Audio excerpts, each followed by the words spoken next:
주님께서 여러분과 함께 또한 사제의 영과 함께 마르코가 전한 거룩한 복음입니다. 주님 영광 받으소서.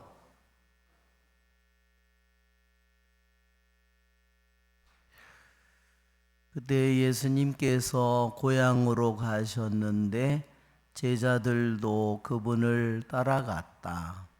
안식일이 되자 예수님께서는 회당에서 가르치기 시작하셨다. 많은 이가 듣고는 놀라서 이렇게 말하였다. 저 사람이 어디서 저 모든 것을 얻었을까? 저런 지혜를 어디서 받았을까?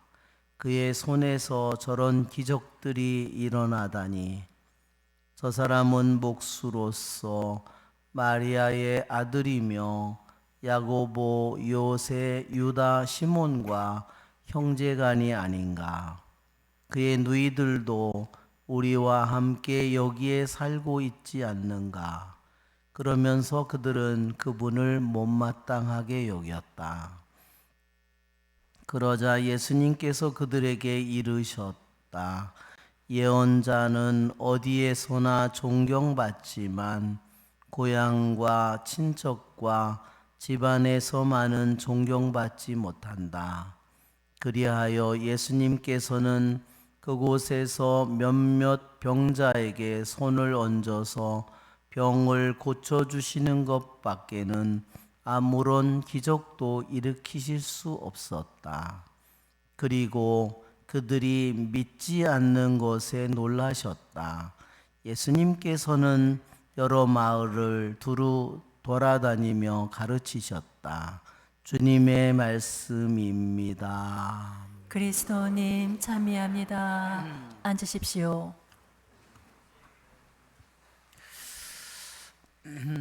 참 예수님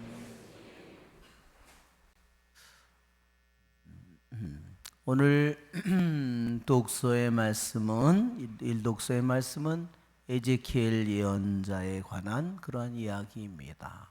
에제키엘 예언서의 정말 제일 앞부분에 에제키엘이 하느님의 부르심을 받아서 이제 하느님의 말씀을 전하게 되는 그런 이야기와 오늘 복음 속에서는 예수님께서 자신의 고향 나자렛에서 회당에서 가르치셨지만 사람들은 그분의 말씀을 받아들이기보다는 오히려 그분을 더 못마땅하게 여겼다고. 예.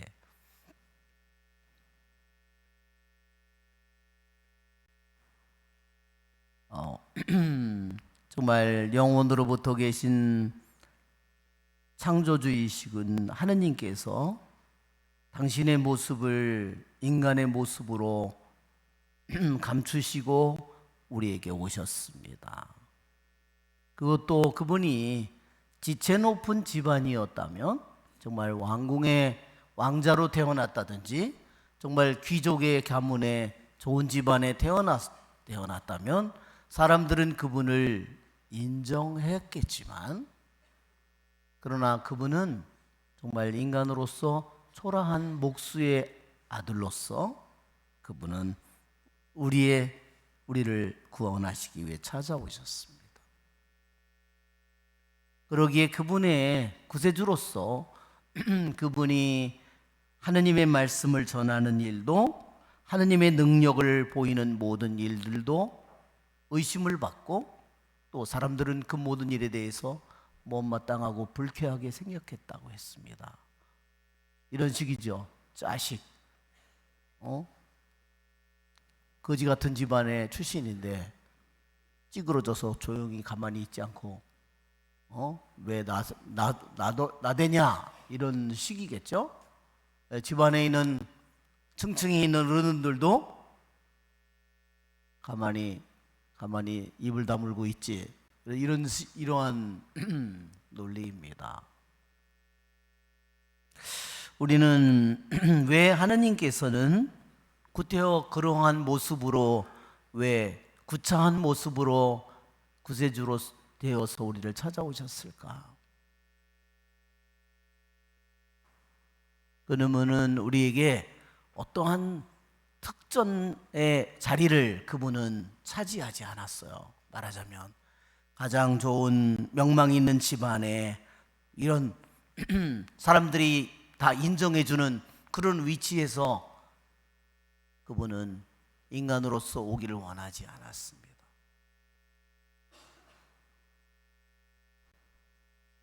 예수님께서는 그래서 예수님의 생애를 보면 30년 동안은 그분은 너무너무나 평범한 그러한 정말 다른 사람들과 하나도 다를 바 없는 그러한 너무나 보잘것없는 숨어있는 삶을 사셨습니다.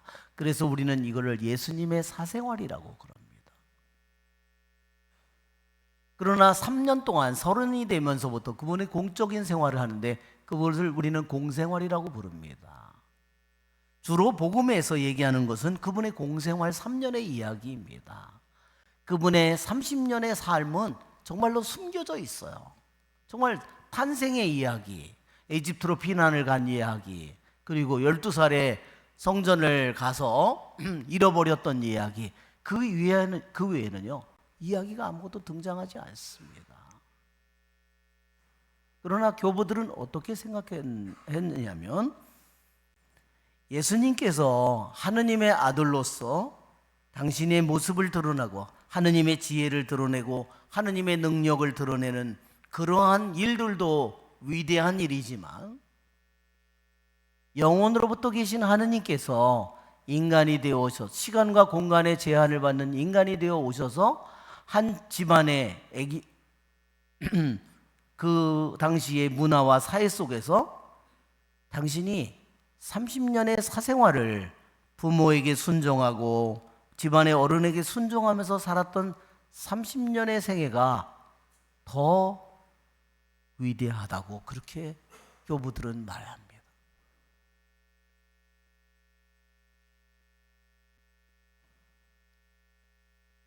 이 모든 일은 예수님의 생애 속에서 그분이 우리를 구원하러 온 예수님, 그분에게 당신이 겪어야 될 이 가족으로부터 겪어야 될 이 모든 아픔들, 그것은 예수님이 반드시 통과해야만 하는 일이었습니다. 왜 그랬을까요? 여러분 한번 보세요. 하느님께서 처음으로 인류를 부를 때, 구약의 죄를 지은 인간을 부를 때, 구원의 도구로 처음으로 아브라함을 부를 때 갈대아 우르의 지방에 살고 있는 지금의 페르시아 마니아 근처에 있는 지역입니다. 칼데아 우르가 그 아브라함을 불렀는데, 아브라함을 불러서 주님께서 뭐라고 말씀하시냐면 내 고향과 친척과 아버지의 집을 떠나라. 내가 장차 보여줄 땅으로 가거라. 하느님의 부르심을 받고 세상에 한 인간의 아들로서 살아가는 아브라함이 그 세상의 인간의 언어와 인간의 문화와 인간의 사회 속에서 깊이 물들어 살고 있는 그에게 하느님의 부르심은 내가 익숙하고 내가 너무너무나 편안하고 너를 사랑해주는 수많은 모든 사람들이 있는 모든 고향과 친척과 아버지의 집을 떠나는 겁니다. 여러분, 우리들에게도 예수님에게도 마찬가지입니다. 우리가 하느님의 말씀을 듣는 것은, 여러분, 우리들이 태어나면 다 세상의 이야기를 듣습니다. 세상의 말을 사용하고. 그러나 예수님에게도 똑같이 반드시 언젠가는 고향과 친척과 아버지의 집을 떠나는 그 시간이 찾아오는 것입니다. 우리의 삶이, 우리들의 영적인 삶도 우리들이 내가 편안하고 익숙한 너무너무나 나의 삶의 일부가 되어 있는 고향과 친척과 아버지의 집을 떠남으로써 우리들의 영적인 생활도 아브라함처럼 또 예수님도 그런 것처럼 특히 시작하는 것입니다.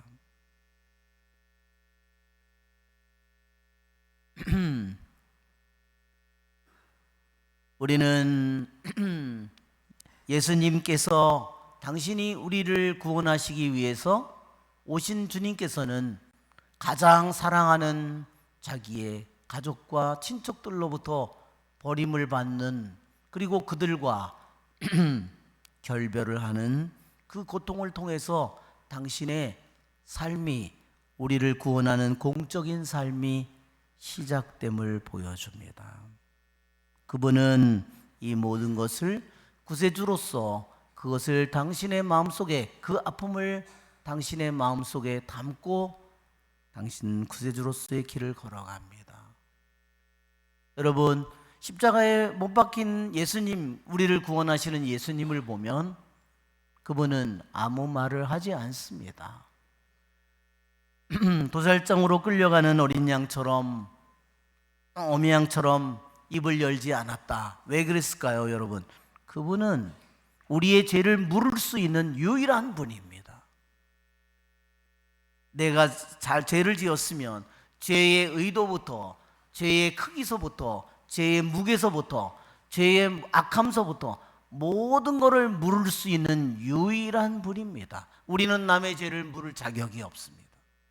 내가 남의 죄를 묻는다면, 여러분, 나도 남이 나의 죄를 물을 때 나도 그것을 책임을 져야 됩니다. 나의 죄를 온전하게 물을 수 있는 유일한 권능을 가지신 분은 주님이시지만, 그분은 나의 모든 죄를 알고, 그러나 그분은 나의 죄를 묻지 그것을 원하기 때문에 그분은 당신이 우리들의 모든 죄를, 죄의 가시를, 죄의 상처를 모두 받지만 그분은 우리의 죄를 묻지 않는 겁니다. 그것이 그것을 통해서 그분은 우리를 용서하십니다. 그러기에 오늘 주님께서는 자신을 못마땅하게 여기고 불쾌하게 여기는 자신의 가까운 친척들을 그분은 그들의 죄도 똑같이 그분은 묻지 않으십니다. 예수님께서는 그곳에서 몇몇 병자에게 손을 얹어서 병을 고쳐주시는 것밖에는 아무런 기적도 일으키실 수 없었다, 이렇게 복음은 말합니다. 그분이 능력이 부족해서 고칠 수 없었다는 뜻이 아닙니다. 그분의 하느님, 예수님의 손이 짧아서 그 정도의 능력밖에 없었다는 뜻이 아닙니다. 하느님으로서 그분은 모든 병을 고칠 능력을 가졌지요. 그러나 주님께서는 그 사람들의 믿음을 통해서 고쳐주기를 원했습니다. 당신은 모든 병을 고쳐줄 권능을 가졌지만 그분은, 우리의 구세주로 오신, 인간이 되어 오신 그분은 우리들 각자의 믿음을 통해서 고쳐주기를 원하셨다는 뜻입니다. 그분의 능력이 부족했다는 뜻이 아닙니다. 주님께서는 그들이 믿지 않는 것에 놀라셨다고 했습니다. 여러분, 하느님의 말씀은 우리들을 창조한 말씀입니다. 하느님의 말씀은 온 영혼으로부터 하느님만이 계셨을 때 빛과 태양과 우주와 땅과 바다와 인간과 생명과 생물과 나무와 모든 것을 창조한 말씀입니다.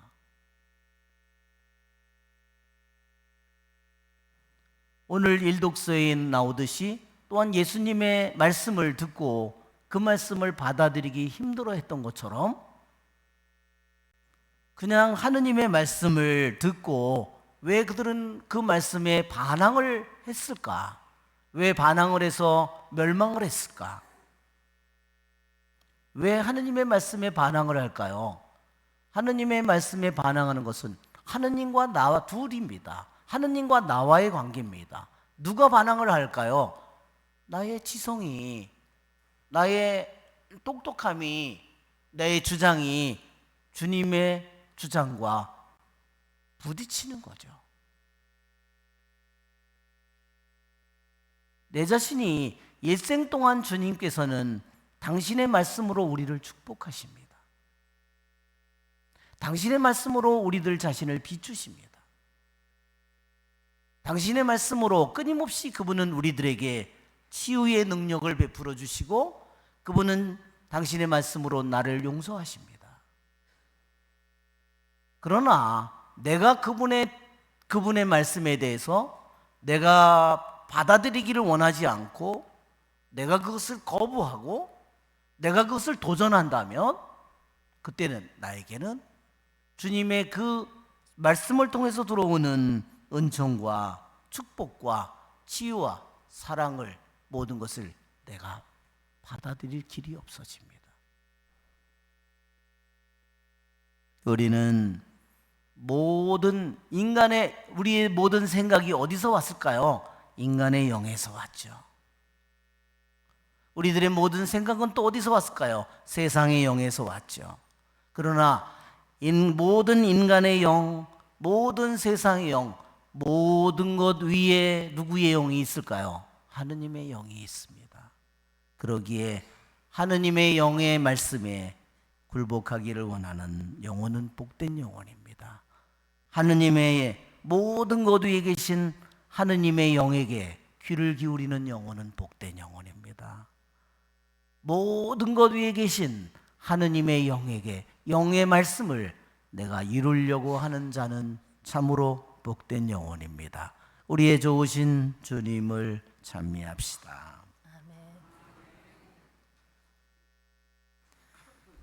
일어서십시오.